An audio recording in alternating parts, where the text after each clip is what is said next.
নমস্কার বন্ধুরা, আমি Priyanka. Welcome back to my channel. বন্ধুরা, আজকে আমি বানিয়ে দেখাবো মেখে রাখা আটার ডো দিয়ে অবাক করার রেসিপি।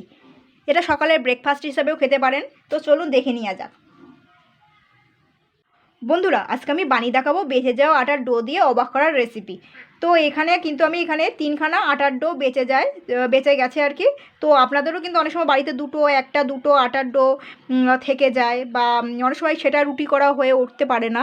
তো সেটা যার বাড়িতে একটা দুটো তিনটে চারটে ডো থেকেই যায়, তো সেই ডোটা দিয়ে কী করবেন।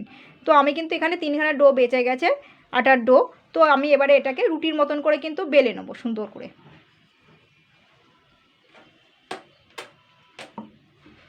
এইভাবে বেলে নিতে হবে।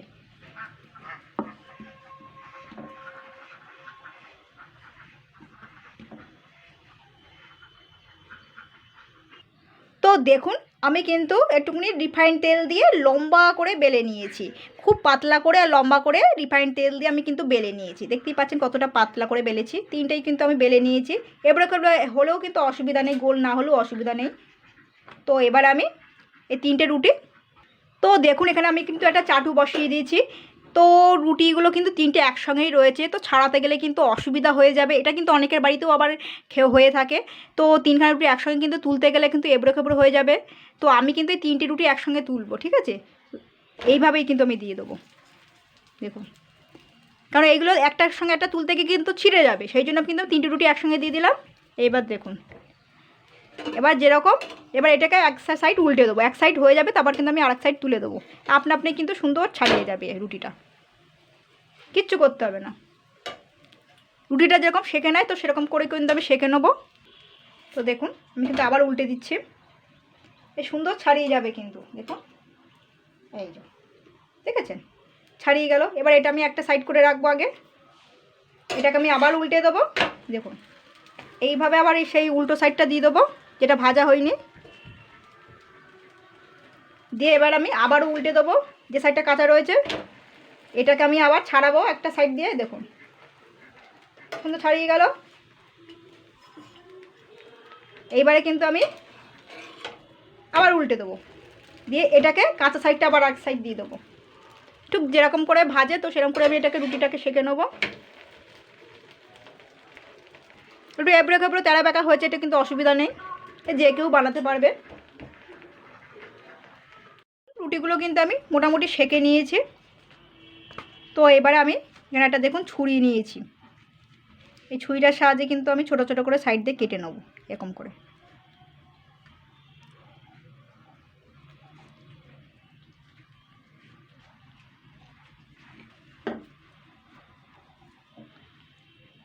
সরু সরু করে কিন্তু কাটতে হবে।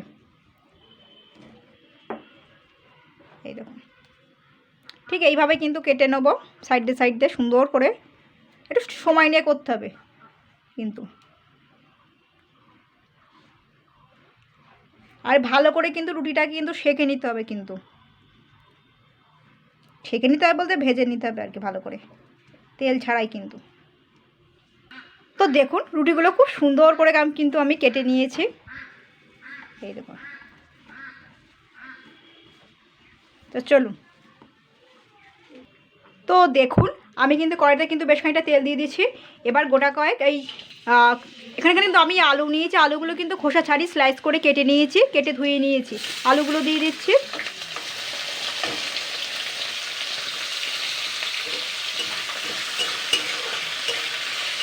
আলুটাকে আগে জাস্ট আমি 2 থেকে 3 মিনিট হালকা নাড়াচাড়া করে নেবো, ভেজে নেবো। আলুটাকে কিন্তু জাস্ট আমি 2 থেকে 3 মিনিট হালকা নাড়াচাড়া করে নিয়েছি। এবার আমি এর মধ্যে কিন্তু আলুর মধ্যে সামান্য নুন আর চিনি দিয়ে দিচ্ছি। নুন চিনিটা দিয়ে আমি আবারও 2-3 মিনিট হালকা ভেজে নেবো। আমি কিন্তু নামের মাত্র একটু হলুদ গুঁড়ো দিচ্ছি।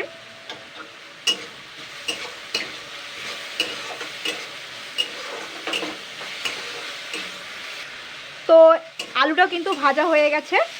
তো এবার আমি কিন্তু এখানে টমেটো কুচানো আর একটা কাঁচা লঙ্কা চেরা দিয়ে দিচ্ছি। ঝালটা কিন্তু পরিমাণ মতন নেবেন। আর এখানে একটা বড় সাইজের কিন্তু পেঁয়াজ কুচানো নিয়েছি, আর টমেটো কিন্তু অনেকটাই নিয়েছি। বড় সাইজ হলে একটুকুনি 2খানা টমেটো নেবেন। এবার এইগুলোকে দিয়ে আমি ভালো করে নাড়াচাড়া করে নেবো, ভেজে নেবো।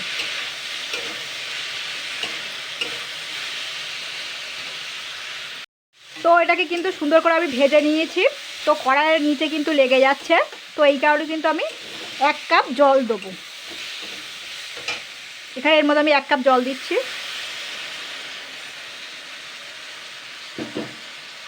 যেহেতু আলুটা কিন্তু এখনও কাঁচা রয়েছে, আমি কিন্তু 1 কাপই জল দিয়েছি, কিন্তু তার বেশি জল না। কিন্তু এতে টমেটোটাও একটু গলে যাবে আর আলুটাও একটু সিদ্ধ হয়ে যাবে।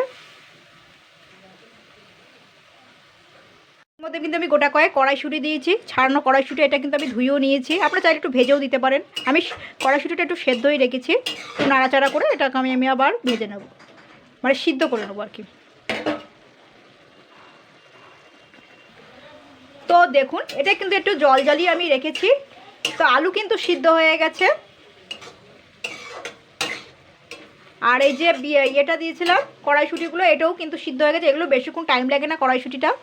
দেখুন, এগুলো কিন্তু আলু সিদ্ধ হয়ে গেছে। আর টমেটোটা কিন্তু গলে গেছে। আমি এক্সট্রা করে কোনো টমেটোর সস ব্যবহার করবো না, কাঁচা সস। তো এখানে আমি দেখুন একটু ম্যাগি মশলা দিয়ে দিচ্ছি।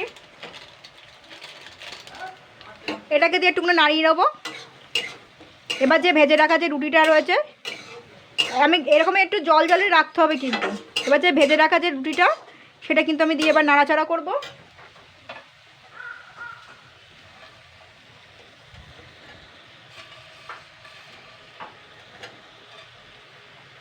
এই দেখুন, এবার এটা দিয়েই ভালো করে নাড়াচাড়া করতে হবে। এই রুটির মধ্যে কিন্তু এই জলটা টেনে যাবে, সফট হয়ে যাবে আর কি রুটিগুলো। তো বাচ্চার গলায় কিন্তু বাঁধবে না, বা খাওয়ার সময় কোনো রকম অসুবিধা হবে না কিন্তু। দেখুন, এ পুরোপুরি কিন্তু টেনে গেল।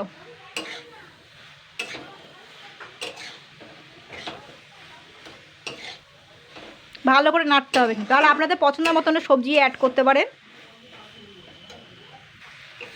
তো বাচ্চারা অনেক সময় কিন্তু রুটি খেতে চায় না, বা বেঁচে যাওয়া আটার ডো দিয়ে, এটা মেখে রাখা বা বেঁচে যাওয়া আটার ডো দিয়ে কিন্তু এইভাবে বানিয়ে ফেলতে পারেন বন্ধুরা।